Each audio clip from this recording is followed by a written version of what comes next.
Olá, sejam bem-vindos ao Terceiro Milênio, a visão espírita para uma nova era, um programa da Liga Espírita Pelotense.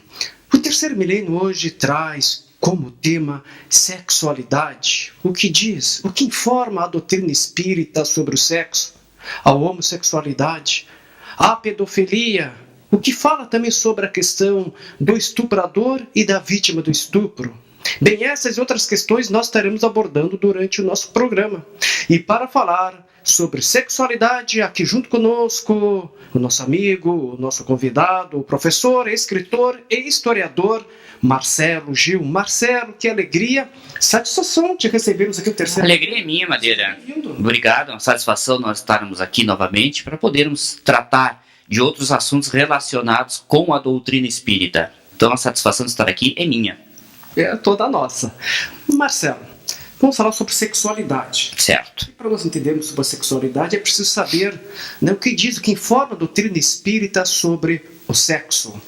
Bem, para início de conversa, nós precisamos compreender, está bem claro no Livro dos Espíritos, quando Kardec pergunta se os espíritos têm sexo, os espíritos respondem que não da maneira como nós o entendemos. Por quê? Mais adiante, depois com o desdobramento da doutrina espírita, porque nós sabemos que o espiritismo é uma doutrina progressista, uma doutrina que caminha de par com o progresso, nós tivemos outras revelações espirituais através de inúmeros médiuns, como é o caso de Chico Xavier, que psicografou várias obras a este respeito, ditadas por Emmanuel, ditadas por André Luiz, Divaldo Franco, que também já psicografou muitas obras a esse respeito, ditadas por Manuel Filomeno de Miranda, por Joana de Ângeles, Bezerra de Menezes, que o sexo, na verdade, ele existe, como nós o compreendemos, no corpo físico, porque os espíritos, nós, como espíritos, possuímos, na verdade, as duas polaridades sexuais. O espírito, todos os espíritos, possuem as duas polaridades sexuais, a polaridade masculina e a polaridade feminina.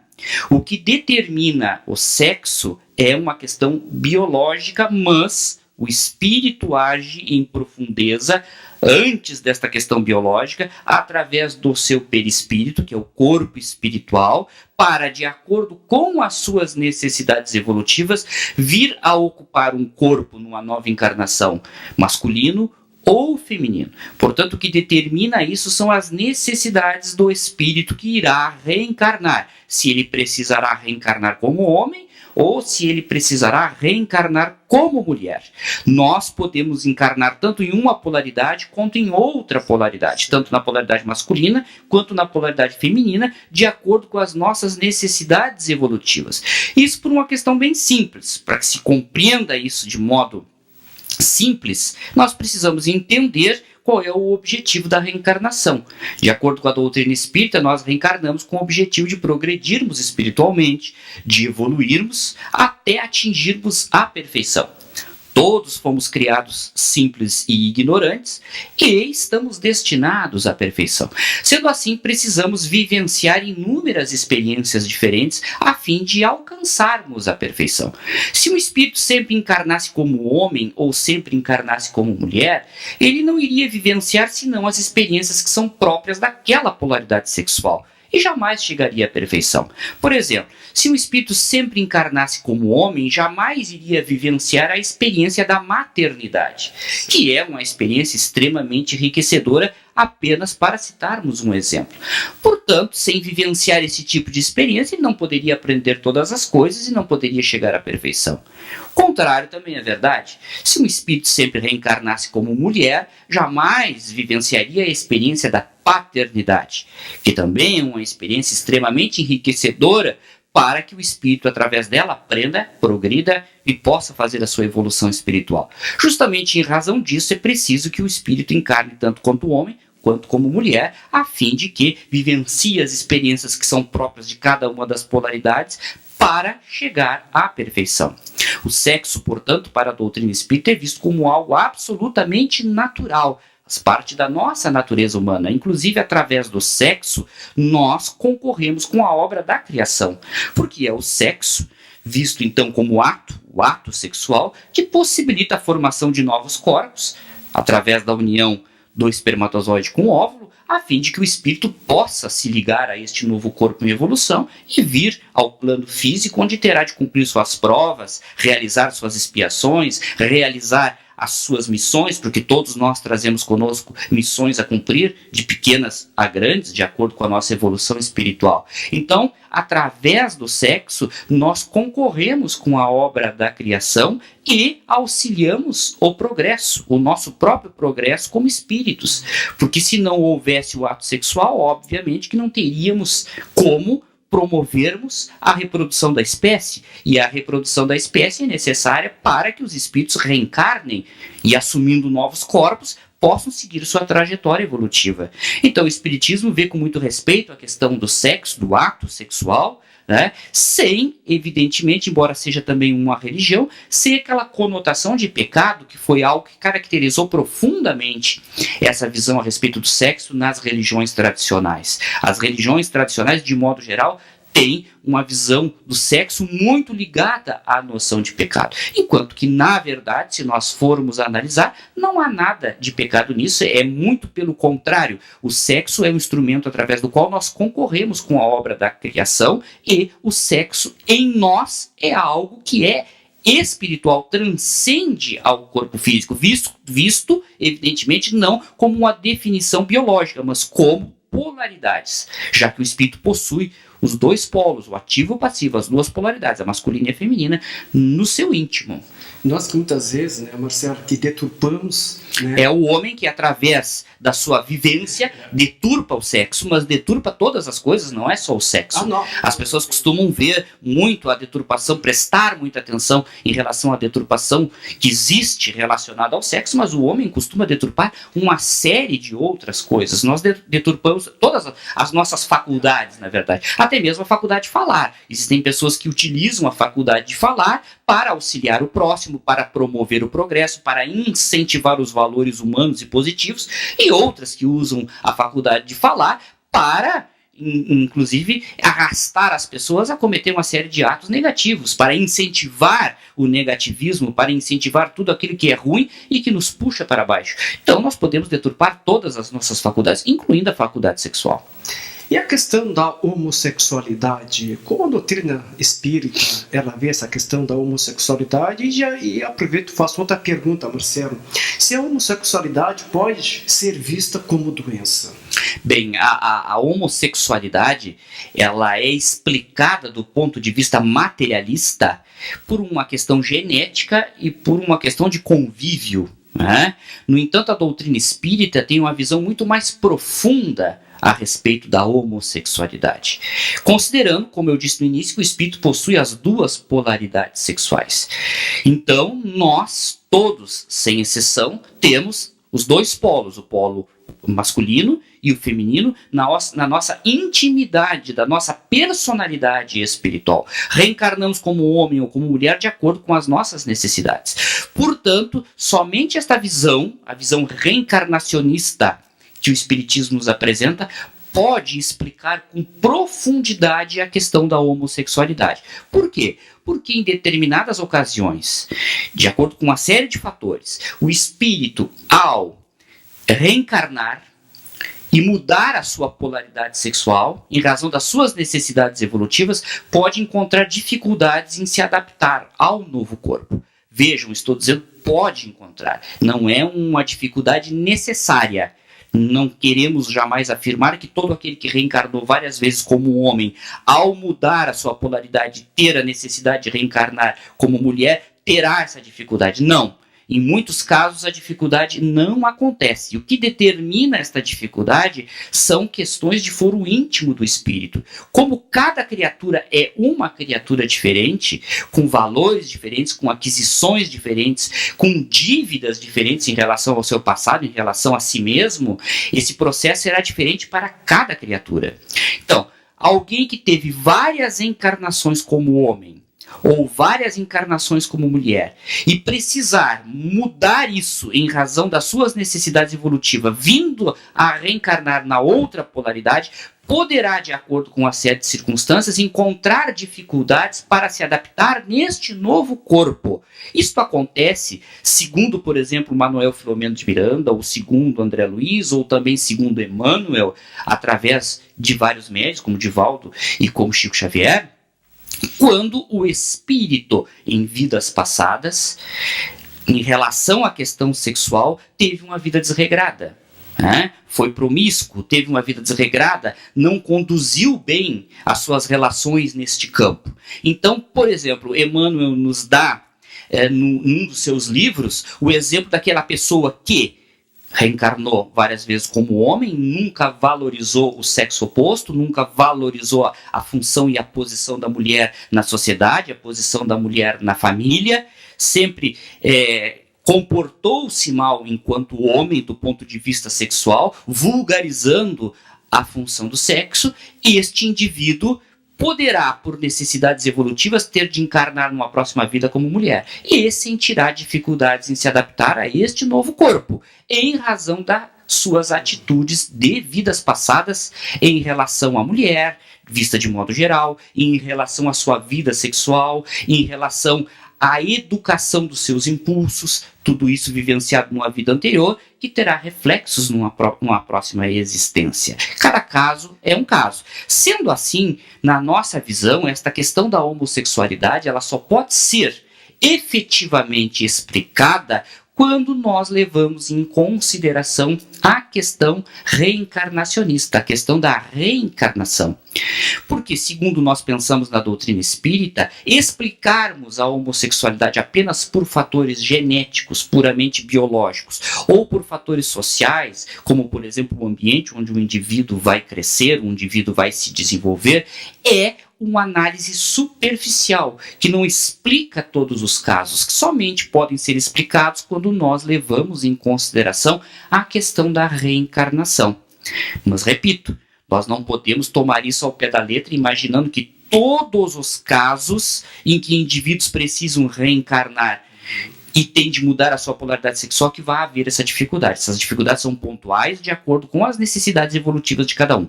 Portanto, a doutrina espírita sempre apontou no sentido de que agora a medicina e a psicologia vêm apontando. Porque antigamente se considerava a homossexualidade como uma doença. Ela começou sendo considerada como um pecado, uma transgressão pelas religiões tradicionais, inclusive punida do ponto de vista penal, e até hoje é punida do ponto de vista penal em alguns países, punida do ponto de vista civil e também punida do ponto de vista religioso, porque para muitas religiões isso sempre foi entendido como um dos piores pecados, um pecado abominável. A doutrina espírita sempre ao explicar esse processo e na sua intimidade levando em consideração a questão da reencarnação, nunca pactuou com esse tipo de explicação. No espiritismo nunca se considerou a homossexualidade como sendo uma doença. E hoje, seguindo o progresso, os avanços na área da psicologia, da psiquiatria, a própria medicina, a própria psicologia não reconhecem mais a homossexualidade como sendo uma doença. Até a década de 80 ainda se admitia essa postura, a homossexualidade estava lá no rol das doenças, dos distúrbios, hoje já não está mais. Ela não é considerada mais uma doença, embora muitas pessoas ainda a considerem uma doença por pura desinformação e também por preconceito. Não se trata, portanto, de uma doença. Se trata, sim, de uma vivência do indivíduo de acordo com as suas necessidades evolutivas como espírito imortal que todos nós somos. Também, para muitas pessoas, a homossexualidade se afigura como uma opção, quando que na verdade não é, porque o indivíduo não opta em um determinado momento por sentir atração por pessoas do mesmo sexo ou sentir atração por pessoas de um outro sexo, ele simplesmente desenvolve essa tendência, o que nos mostra que esse processo só pode ser explicado em sua profundidade. Não há aquele momento em que o indivíduo vai optar entre sentir atração por pessoas do mesmo sexo ou sentir atração por pessoas de outro sexo. Isso simplesmente se desenvolve nele em relação a uma porção de fatores.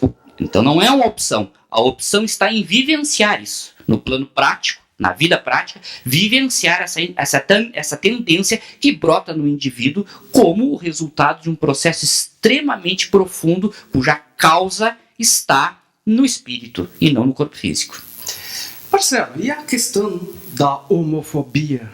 Como tu vê, como professor, escritor, historiador, palestrante espírita, vê em algumas pessoas a atitude de aversão, ou seja, de hostilidade, de preconceito, de discriminação, de intolerância aos homossexuais. Como é que tu vê como professor, escritor, historiador e palestrante espírita essa questão de hostilidade, discriminação, de intolerância aos homossexuais? Eu vejo isso com muita preocupação, inclusive, Madeira. Eu vejo essa situação com muita preocupação. Por quê? Porque nós, afinal de contas, estamos no século XXI. Estamos em 2014. E as pessoas continuam reproduzindo preconceitos que são próprios lá da Idade Média. E esses preconceitos, por vezes, tomam uma proporção muito grande, chegando à hostilidade, né, ao processo de hostilizar essas pessoas que não são como as outras, por uma questão que nos escapa, por uma questão que não nos compete julgar. Então, há aí um processo que tem por base, na verdade, o preconceito e a falta de entendimento de que os outros têm os mesmos direitos do que nós. Então, é necessário que o ser humano reflita profundamente a esse respeito, porque processos como esse da homofobia ou outros tipos de preconceito que tomam a proporção da hostilidade e até mesmo da perseguição a pessoas que não pensam como nós, que não são como nós ou que fogem do padrão que nós determinamos como sendo o correto, isso causa sérios problemas no âmbito social. E nós precisamos refletir a este respeito porque eles retratam uma absoluta falta de respeito pelo próximo. Se nós não concordamos com algo, se nós não achamos que a conduta das outras pessoas está acertada, temos todo o direito de pensarmos assim. Mas este indivíduo também tem o direito de pensar de modo diferente. E nós precisamos respeitar isso, desde uma vez, evidentemente, que o comportamento deste indivíduo não vai interferir no aspecto legal. Nós temos que respeitar. Por que temos que respeitar? Porque queremos ser respeitados. Então, se queremos ser respeitados, precisamos respeitar o próximo. Então, aí está colocada uma questão que é absolutamente baseada no preconceito e que precisa efetivamente ser repensada, inclusive dentro do movimento espírita. Porque eu sempre costumo dizer que a doutrina espírita, como doutrina reencarnacionista, ela necessariamente nos leva a uma reflexão a respeito do preconceito. Já falei isso aqui, já falei isso no teu programa também na rádio, em vários espaços já coloquei essa situação. O espírita é reencarnacionista. Todo o espírita é reencarnacionista. E nós precisamos refletir sobre o que significa ser reencarnacionista. Ser reencarnacionista não significa apenas acreditar em reencarnação. Também significa e exige de nós a necessidade de refletirmos sobre o alcance que tem a reencarnação. Quando nós compreendemos que nós estamos reencarnando com o objetivo de evoluir, de nos desenvolver, e que nós, como espíritos criados simples e ignorantes e destinados à perfeição, possuímos as duas polaridades sexuais, nós somos levados a compreender então que nenhum de nós está livre de vivenciar problemas relacionados com a questão da sexualidade, por exemplo, numa encarnação ou noutra. Isso não é uma necessidade. Nem todas as pessoas terão de passar por isso, mas muitos de nós talvez já tenhamos passado por isso em encarnações anteriores, ou até mesmo venhamos a passar em encarnações futuras, de acordo com a nossa vivência aqui, no presente, neste momento.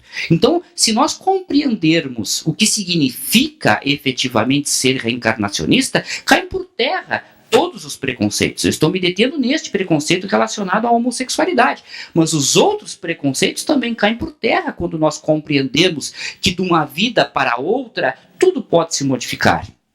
Preconceito com relação a negros, por exemplo, entre negros e brancos, brancos e negros, que chegam também às raias da hostilidade em muitos casos.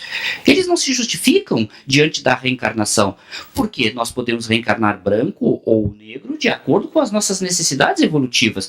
Eu, nesta vida, encarnei como branco, na próxima poderia ter de reencarnar como negro, em outro continente, inclusive, e até mesmo em outro mundo, inclusive, já que a doutrina espírita nos ensina que todos os mundos são habitados. Então, quando nós compreendemos o que significa efetivamente ser reencarnacionista, cai por terra todos os preconceitos, inclusive o preconceito que engendra a questão da homofobia, que é quando o indivíduo passa a hostilizar o homossexual por não concordar com a sua forma de ser. Nós podemos não concordar com a forma de ser, mas daí a hostilizar vai um espaço muito grande. É preciso aprendermos a respeitar que os outros têm os mesmos direitos que nós, e compreendendo isso, nos libertarmos do preconceito.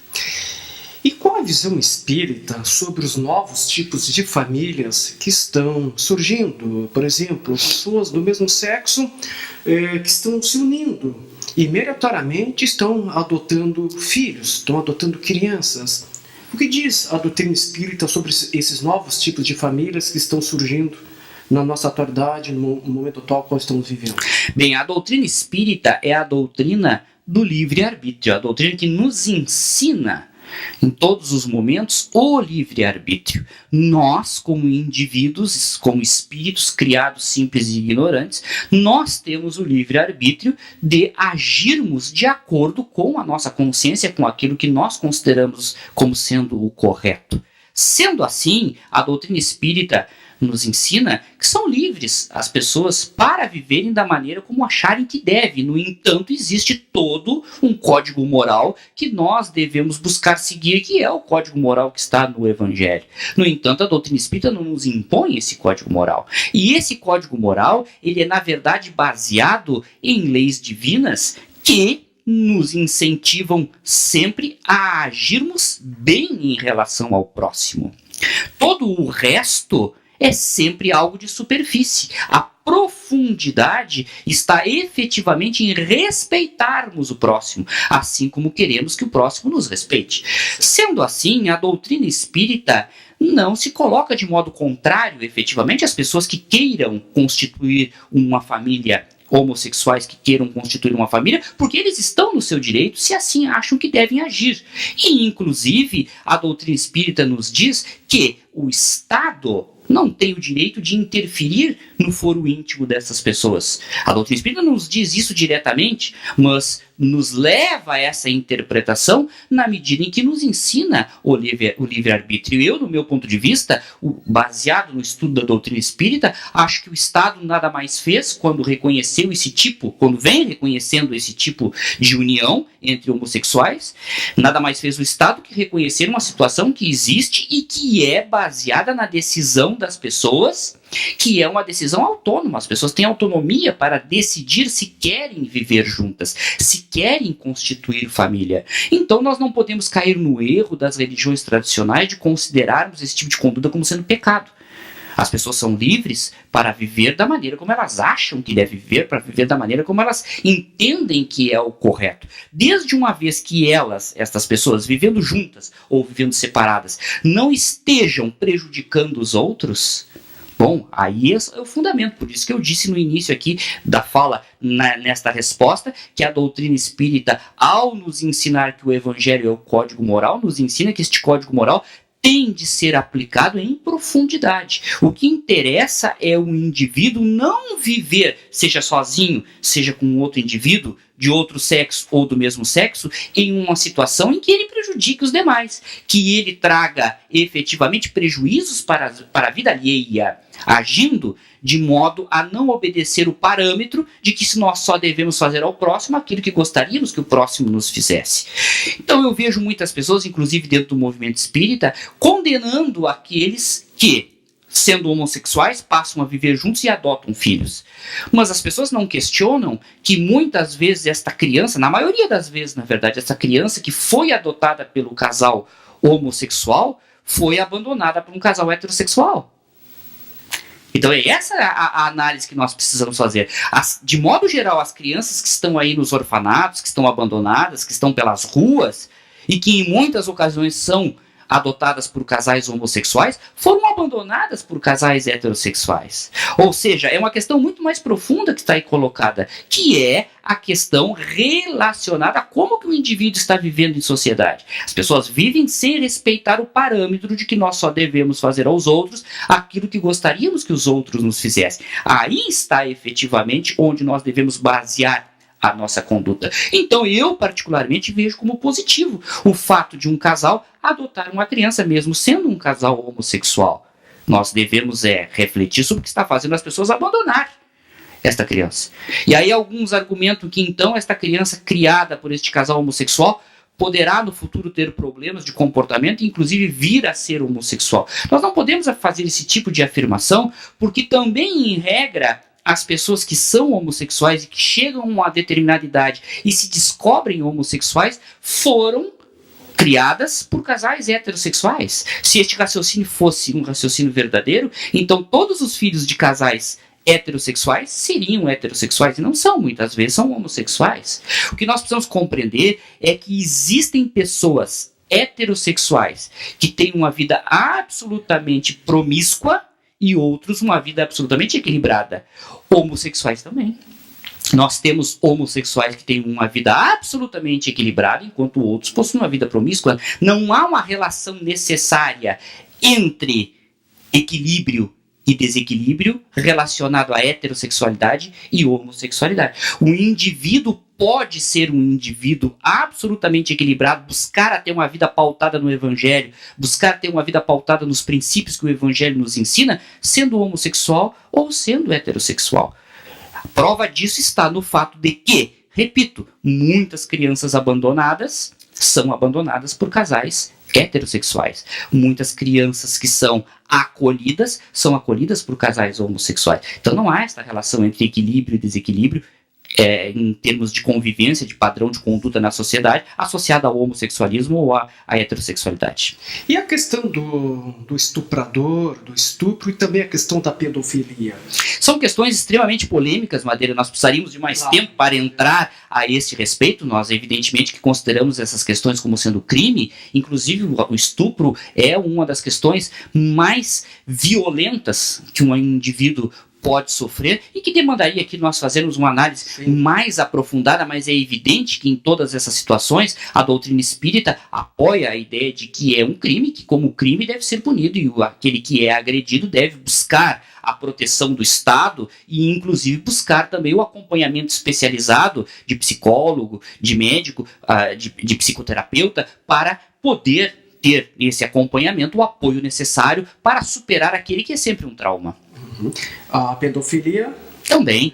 Nós vemos a pedofilia como sendo um crime, assim como vemos o estupro, que é um crime, e inclusive, do ponto de vista legal, o indivíduo tem todo o direito de buscar o ressarcimento disso através da denúncia, porque efetivamente não havendo a denúncia, não haverá como se buscar o agressor e puni-lo efetivamente. Marcelo, falar sobre homossexualidade, que realmente é interessante e precisaríamos de mais tempo, estamos chegando ao final. Mas, por momento, queremos agradecer profundamente a tua presença aqui, trazendo esclarecimentos a respeito de muitos temas que foram abordados aqui. Nosso muito obrigado. Eu que agradeço, Madeira, agradeço muito a oportunidade. E numa nova oportunidade a gente espera poder aprofundar um pouco mais, porque esse é um assunto extremamente amplo, né? E o Espiritismo é assim, o Espiritismo nos incentiva a analisarmos em profundidade todos esses temas. Sim. Muito obrigado, um grande abraço a todos. Nós que agradecemos. O terceiro milênio fica por aqui. Agradecemos seu carinho, sua atenção, sua audiência. Lembrando que temos encontro marcado em o nosso próximo programa. Nós estaremos aqui esperando por vocês. Desejamos a todos um dia maravilhoso, que tenha uma semana repleta de amor, saúde, harmonia e muito trabalho no bem. Fique em paz e que Deus nos abençoe. Olha, não quis entrar muito nisso, que não dá. Lanciremo, dorime.